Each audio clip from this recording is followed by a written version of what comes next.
Welcome to block 12 of our Block of the Month 2022, the last block. This block requires 4 fabrics and has a finished size of 16 inches by 16 inches. I used a light, 2 mediums, and 1 dark fabric. A downloadable version of this pattern is available in the Files section of our Facebook group called The Quilted Forest Friends, or you can screenshot it and print it at home, or push pause and take notes. We will show the pattern again at the end of the video, but for now, it's time to cut. From the light fabric, cut 2 strips that are 2.5 inches by the width of fabric. From those strips, cut 8 rectangles that measure 2.5 inches by 6.5 inches. From the first medium fabric, cut 1 strip that is 2.5 inches by the width of fabric. From that strip, cut 8 rectangles that are 2.5 inches by 4.5 inches.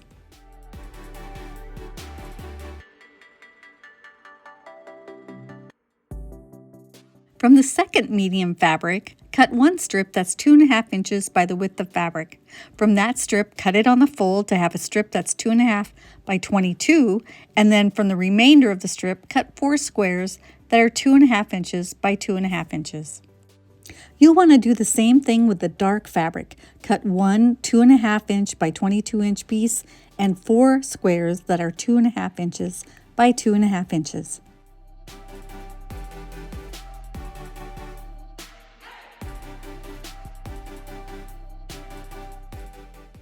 I'm also cutting out the pieces I'll need to make my bright colors with a black background and my red, white, and blue versions.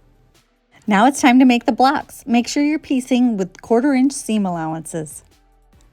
Start by piecing the strips that are 2.5 inches by 22 inches long together, right sides together.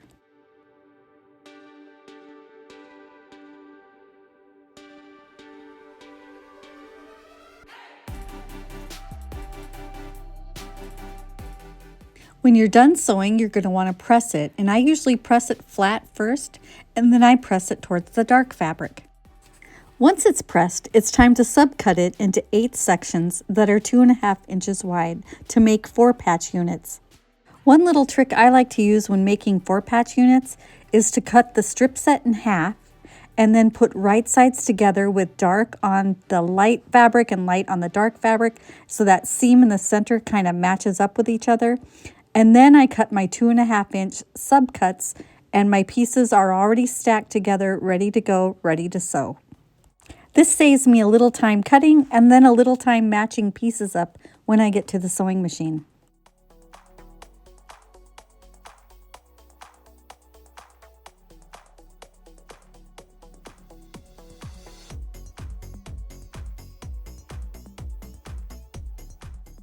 You want to sew those 4 patch units, and they will measure 4.5 inches by 4.5 inches once they're pressed.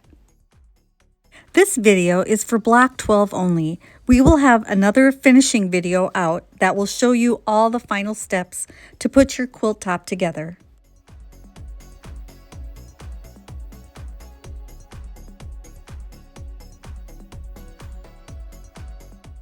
Set aside 4 of the 8 2.5 inch by 4.5 inch rectangles. On the other 4, you're going to sew 2 dark squares and 2 medium squares to the ends of those rectangles. Once you're done sewing, you will want to press towards the rectangles.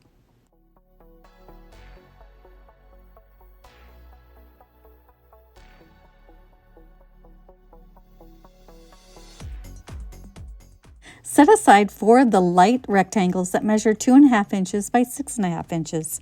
On the ends of the other 4, you are going to put 2 medium squares and 2 dark squares.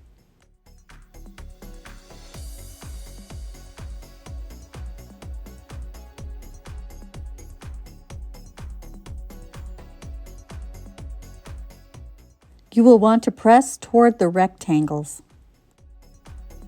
Now it's time to start putting all of these pieces together. We're going to make 2 different 8.5 inch blocks that when we combine the 2 different 8.5 inch blocks at the end, we'll make one big 16 inch block. So what you need to do is lay these out, and you'll have a diagonal line that has the medium fabric going through it. And then when you turn 2 of the 4 patches and go the other direction and put the other same pieces in, you will have some that have the dark fabric that goes through on the diagonal line. As I sew the next sections together, I'm going to keep referring to my pattern and double checking the pieces as I'm sewing. You need 2 of each as you're going through the piles. Fair warning that when I was testing this block, I had to get my seam ripper out a couple times because I wasn't paying attention to the medium and dark as they followed through on that diagonal line. So just be careful as you're sewing and make sure you double check as you go.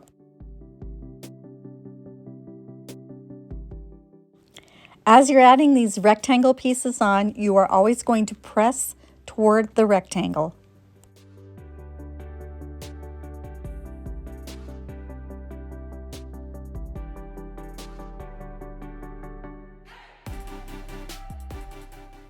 As you add each of these sections, make sure that diagonal line, those fabrics are the same. If you're pressing to the rectangle every time, these seams in the corner will nest together, so you won't need to pin.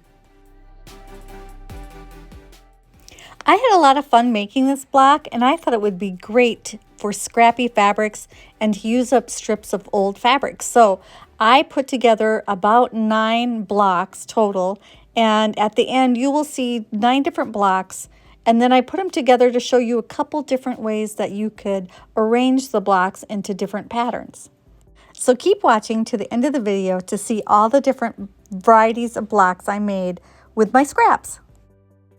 The video for putting the last 3 blocks and then adding all the borders to the quilt will be a separate video from this block video. So keep tuning in to our YouTube channel for that last video for the Block of the Month series for 2022.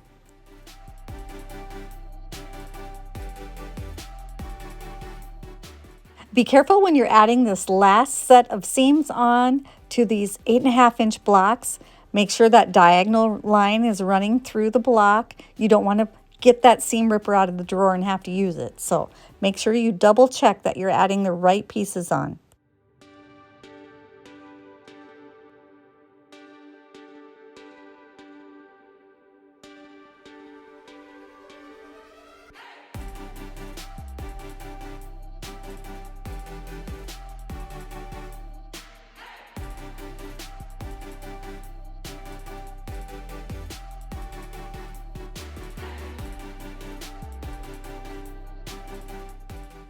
These blocks at this point measure 8.5 inches each, so you want to get them positioned so that the 4 patch on the left side is in the bottom right and the 4 patch on the right side is in the upper right. At this point, I did put some pins in it because some of the seams are going the same direction. So to make sure the fabric doesn't shift as I sewed, I pinned.